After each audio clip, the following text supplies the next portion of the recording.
जिसके नाम से यूपी में खौफ भी दुबक जाता था, आज वो 2 गज जमीन में समा गया है। इसके साथ ही उत्तर प्रदेश को माफिया राज से मुक्ति मिल गई है। खास तौर पर प्रदेश का पूर्वांचल क्षेत्र माफियाओं से मुक्त हो गया है। पूर्वांचल का माफिया डॉन मुख्तार अंसारी आज सुपुर्दे खाक हो गया है। 1 साल पहले भी बाहुबली अतीक अहमद की भी मौत हुई थी। ये दोनों दशकों से पूर्वांचल में अपना दबदबा चलाते थे। खास बात ये थी कि दोनों को ही राजनीतिक संरक्षण प्राप्त था। यूपी की बांदा जेल में बंद बाहुबली मुख्तार अंसारी की गुरुवार को मौत हो गई। मुख्तार की मौत के साथ ही पूर्वांचल में अपराध के एक युग का अंत हो गया। पूर्वांचल के 2 सबसे बड़े बाहुबली अतीक अहमद और मुख्तार अंसारी 1 साल के अंदर ही इस दुनिया से रुखसत हो गए। पिछले साल अतीक अहमद को पुलिस हिरासत में बदमाशों ने गोलियों से भून दिया, तो वहीं मुख्तार अंसारी के परिवार का आरोप है कि उन्हें जेल में धीमी जहर देकर मारा गया। अतीक और मुख्तार पूर्वांचल के 2 ऐसे नाम थे जो दशकों से राजनीतिक संरक्षण में कई काले कारनामों को अंजाम देते रहे। दोनों के खिलाफ कई गंभीर मामले चल रहे थे। दोनों बाहुबलियों ने पूर्वांचल में गाजीपुर से प्रयागराज तक अपना दबदबा चलाया। उन पर हत्या, जमीन हथियाना, सुपारी लेकर हत्या करना, अपहरण और वसूली जैसे गंभीर अपराधों के आरोप थे। उनके गुर्गे इन सब गलत कामों को अंजाम देते थे। दोनों का रौब ऐसा था जैसे ये कोई असली नहीं बल्कि वेब सीरीज मिर्जापुर या फिल्म गैंग ऑफ वासीपुर की कहानी हो। मुख्तार अंसारी हो या अतीक अहमद, दोनों अपराधी तो थे ही, लेकिन इनका कद बढ़ाने के पीछे राजनीतिक पार्टियों का हाथ था। सपा और बसपा दोनों पार्टियों ने अतीक और मुख्तार का इस्तेमाल चुनाव जिताने के लिए किया करते थे। पूर्वांचल ऐसे माफियाओं और संगठित अपराध के लिए बदनाम हो गया है।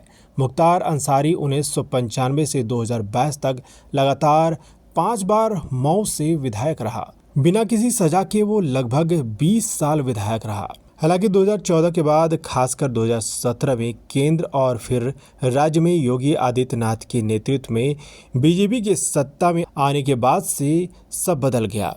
सीएम योगी खुद भी पूर्वांचल के गोरखपुर से ही आते हैं। ऐसे में उनका फोकस पूर्वांचल की छवि बदलने पर रहा। माफियाओं के खिलाफ योगी सरकार का बुलडोजर एक्शन बहुत तेजी से चला।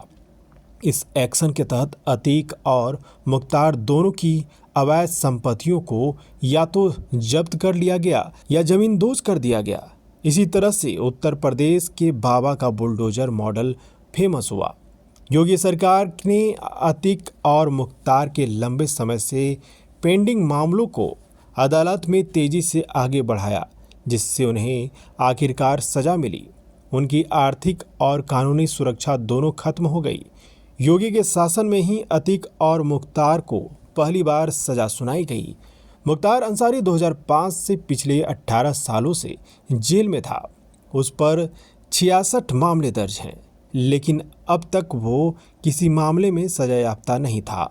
मगर 2017 के बाद से उसे 8 बार सजा सुनाई जा चुकी है। पिछले साल मई में 32 साल पुराने अवधेश राय मर्डर केस में अंसारी को उम्र कैद की सजा सुनाई गई। इस मामले में गवाही प्रभावित करने या कोर्ट की कार्यवाही में रुकावट डालने की उसकी चालों का अंत हो गया। राय हत्याकांड में 32 साल बाद उसे सजा मिली। इसी तरह 2021 में वाराणसी के भेलपुर थाने में 1997 में दर्ज एक मामले में 24 साल तक उसके खिलाफ आरोप तय किए गए।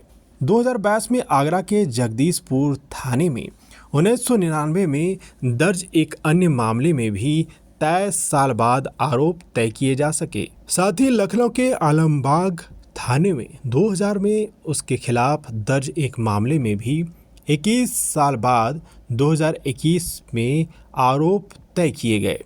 इससे पहले मुख्तार अंसारी के एक खास गुर्गे और शूटर मुन्ना बजरंगी को भी 2018 में बागपत जेल में ही मार दिया गया था। अतीक अहमद के खिलाफ भी 2017 से ही लगातार पुलिस कार्रवाई होती रही। पिछले साल उन्हें उनके भाई के साथ गोली मार दी गई थी। अतीक अहमद की मौत से कुछ दिन पहले ही उसके बेटे असद अहमद की भी पुलिस एनकाउंटर में मौत हो गई।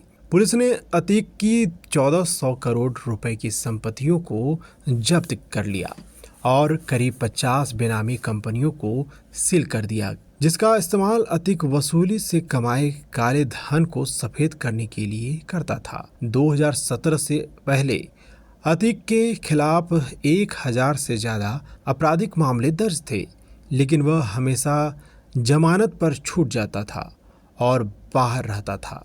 पहला मामला तो 1979 में ही दर्ज हो गया था, लेकिन यूपी की किसी भी सरकार को उसे किसी मामले में सजा नहीं दिला पाई। ऐसा इसलिए होता था क्योंकि गवाह या तो मुकर जाते थे या फिर गायब हो जाते थे। योगी सरकार ने ही उमेश पाल नाम के मुख्य गवाह के अपहरण के मामले में मजबूत पैरवी की, जिसकी वजह से अतीक को पहली बार उम्र कैद की सजा हुई। बताते चले कि यूपी के सीएम योगी आदित्यनाथ ने सदन में कहा था कि हम माफिया को मिट्टी में मिला देंगे, और कुछ ऐसा ही अतीक और मुख्तार के मामले में हुआ लगता है। हालांकि उनकी मौत विवादों में घिरी हुई है। मुख्तार के परिवार का हाल ही में ये आरोप था कि जेल में उन्हें धीमा जहर दिया जा रहा है। उसकी मौत के बाद योगी सरकार ने मामले में न्यायिक जांच के आदेश दिए हैं, लेकिन बड़ी बात यह है कि पूर्वांचल अब अपने 2 सबसे बड़े माफियाओं से मुक्त हो गया और इसी के साथ बाहुबली और गुंडे से नेता बनने वालों का दौर भी खत्म हो गया है। हालांकि पूर्वांचल के एक और डॉन ब्रिजेश सिंह जेल से बाहर हैं, जो मुख्तार अंसारी का कट्टर दुश्मन माना जाता है, पर अब वो कहाँ है इसकी जानकारी किसी को नहीं है। इसके अलावा सुभाष ठाकुर तो लंबे समय से जेल में हैं। कुल मिलाकर यूपी अब माफिया मुक्त दिख रहा है।